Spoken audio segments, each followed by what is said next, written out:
In the early 1960s, a pair of young Mancunians, Ian Brady and Myra Hindley, committed a series of child murders that would scar Britain's conscience and permanently alter its criminal justice landscape. Their crimes, committed in and around Manchester between July 1963 and October 1965, left 5 known victims: Pauline Reade, 16, John Kilbride, 12, Keith Bennett, 12, Leslie Ann Downey, 10, and Edward Evans, 17. The case became known as the Moor's murders because several of the children were buried on Saddleworth Moor, a stark expanse of upland east of the city. The phrase now functions as a cultural shorthand for calculated cruelty, betrayal of trust, and the agony of families searching for missing children.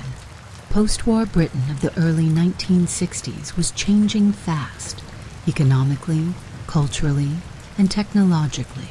Manchester, once the engine of the Industrial Revolution, was also a city of close-knit working-class districts where children played in the streets, families knew their neighbors, and evening strolls or bus rides were unremarkable.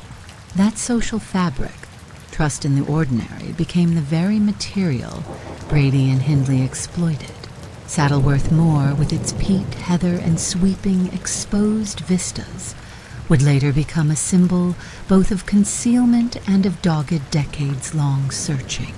After the couple's arrest in 1965 for the murder of Edward Evans, photographs and other evidence led detectives to the moor. There they recovered the bodies of John Kilbride and Leslie Ann Downey. The first victim chronologically, Pauline Reade, would not be found until 1987, after later admissions by the pair, south. Part 2. Ian Brady and Myra Hindley. Biographies and Trajectory. Ian Brady, born 1938, Glasgow, was intelligent, autodidactic, and increasingly enthralled by violent ideologies and transgressive literature. He worked various clerical jobs and cultivated a posture of intellectual superiority and nihilism. Myra Hindley, born 1942, Manchester, struggled with loss and instability early in life. When she met Brady at a chemical company in 1961, she became captivated by him, reshaping her appearance, habits, and eventually her moral compass around his worldview. Their relationship deepened into an insular, mutually reinforcing psychology, one that dehumanized the vulnerable and romanticized domination. Pauline Reade, 16, disappeared on 12th of July 1963 while heading to a dance. John Kilbride, 12, vanished on 23rd November 1963 after being lured from a market. Keith Bennett, 12, disappeared on 16th of June 1964 while walking to his grandmother's home. Leslie Ann Downey, 10, was abducted on 26 December 1964. Edward Evans, 17, was killed on 6 October 1965. That final crime, witnessed by Hindley's brother-in-law, David Smith, triggered the unraveling of the pair's perfect murder fantasy. The family's suffering, enduring, courageous, and public, became a defining feature of this case. Decades later, campaigns to locate Keith Bennett's remains continued, turning the moor into a site of vigil, not simply of evidence. Brady and Hindley developed a predatory choreography. Hindley's presence and manner lowered children's defenses. The couple offered lifts or asked for help, then drove toward the moor. Their last known victim, Edward Evans, was lured to the couple's Hattersley home and murdered there. David Smith, 17 at the time, married to Hindley's sister Maureen, witnessed the killing. Terrified, he secretly called the police in the early hours of 7th October 1965, a decision that exposed the pair and ultimately saved future lives. Smith's testimony proved pivotal at trial. His role complicated public narratives about complicity and courage. He had been frightened and controlled by Brady, yet he acted, and his call opened the door that investigative work would push through. Police searches turned up photographs of the moor among Brady's possessions and other evidence linking the couple to multiple disappearances. Systematic field work on Saddleworth Moor followed, guided by those images, the pair's statements, and painstaking surveying. In October 1965, police recovered the bodies of John Kilbride and Leslie Ann Downey. In 1987, after renewed inquiries, Pauline Reade was found. The moor's peat preserved remains and clues, but also obscured them. Peat shifts, weather erases surface traces, and memory, especially self-serving memory, distorts geography. Keith Bennett's body has still not been found. In late 2022, following a reported possible find by a member of the public, Greater Manchester Police conducted targeted excavations. Testing and extended searches followed, but no confirmed remains were recovered. Periodic updates since then have indicated that lines of inquiry are being reviewed without public fanfare, reflecting both operational caution and the sensitivities involved. The trial began at Chester Assizes in April 1966. Evidence included forensic findings, witness testimony, notably David Smith, and an audio recording connected to the abuse of Leslie Ann Downey, a piece of evidence that horrified the court and public but also made the abstract concrete in legal terms.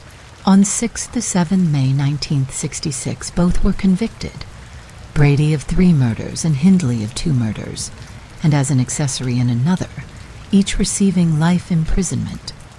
The trial judge described them as sadistic killers, acting with cold calculation. Brady spent decades in custody, and from the mid-1980s in secure psychiatric care at Ashworth Hospital. Hindley remained in prison. In 1987, under renewed investigative pressure, the pair admitted to the murders of Pauline Reade and Keith Bennett, leading to further searches, and ultimately, Pauline's recovery. Hindley died in custody on 15th of November 2002, aged 60. Brady died at Ashworth on 15th of May 2017, aged 79. Their deaths closed no wounds for families, but did end long-running debates about parole, contrition, and risk. The public controversies around Hindley's potential release, energized in part by campaigner Lord Longford, drew Britain into discussions about forgiveness, moral responsibility, and the state's duty to protect. The arguments raised enduring questions. Can some crimes be outlived by rehabilitation? What is the relationship between remorse, risk, and punishment? Hindley never obtained parole. Few images in British criminal history are as affecting as Winnie Johnson, the mother of Keith Bennett, returning again and again to the moor, pleading for the location of her son's grave. The search for Keith has spanned police operations, volunteer efforts, and advances in survey technologies. In 2022, a new claim of potential remains prompted GMP's careful excavation and testing regime. To date, confirmation has not followed. The continuing uncertainty is itself a kind of harm, prolonging ambiguous loss, denying rituals of mourning, and drawing the moor into the intimate architecture of family memory. The Moor's murders quickly became a media touchstone. Dramas and documentaries, from See No Evil, The Moor's Murders, 2006, to later series, attempted to retell the story with varying emphases on victims, investigators, or the offender's psychology. Public debate flared over works like Marcus Harvey's Myra, 1995, a large-scale portrait constructed from children's handprints, which critics and grieving families contested for turning a police mugshot into art. The controversies highlighted the ethical tension between exploring cultural trauma and recirculating the perpetrator's images and names. Popular shorthand often casts Brady as the ideological driver, and Hindley as the ensnared accomplice. Archival evidence, Hindley's own statements, and behavior over time complicate both caricatures. Their relationship functioned as a feedback loop. Brady's fantasies required an accomplice to operationalize them. Hindley's participation, initiative, and concealment efforts were not incidental. Their partnership enabled crimes that, in practical terms, neither might have executed alone as frequently or with such confidence. Post-arrest correspondence and later accounts suggest Brady maintained an attitude of superiority and contumely, rarely offering genuine contrition. Hindley sought to reframe herself as redeemable, sometimes aligning with advocates to present narratives of reform. Any psychological portrait must respect the obvious. Explanatory frames cannot eclipse the moral agency of adults who chose to harm children. The police work on the moor, photographic interpretation, large area grid searches, peat excavation methods, and the management of multi-day weather-sensitive operations fed into later British policing practices for search and recovery. The case also underscored the importance of witness protection and support. David Smith's evidence has long been recognized as the critical inflection that enabled the state to act decisively. Finally, the need to preserve, and periodically revisit, evidence proved vital. The 1980s admissions that led to Pauline Reade's recovery showed how cases can move when investigative persistence meets new information. The Moor's murders became a staple reference in arguments for whole-life tariffs, sentences that, in effect, remove the prospect of release. While sentencing frameworks evolved across the decades, public and political sentiment around Brady and Hindley hardened. Release was widely viewed as incompatible with justice and safety. The case's visibility meant that parole discussions became proxies for wider values, debates about retribution, rehabilitation, and social trust after atrocity. The case's cultural afterlife has not been about the killers alone. Community memorials, school lessons in safeguarding and personal safety, and the efforts of surviving family members to assert the primacy of victims' names have helped rebalance public attention. In an age with an appetite for true crime, the Moor's murders ask for restraint, to foreground the children, to avoid voyeurism, and to regard the moor not only as a crime scene, but as a site of remembrance. Brady died in 2017 at Ashworth Hospital. Hindley died in prison in 2002. Periodic media projects revisit the case. Archives continue to declassify material.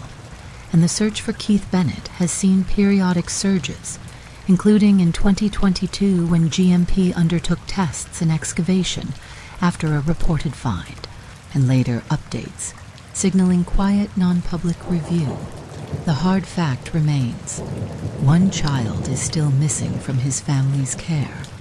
That unresolved absence keeps the case active in Britain's moral imagination.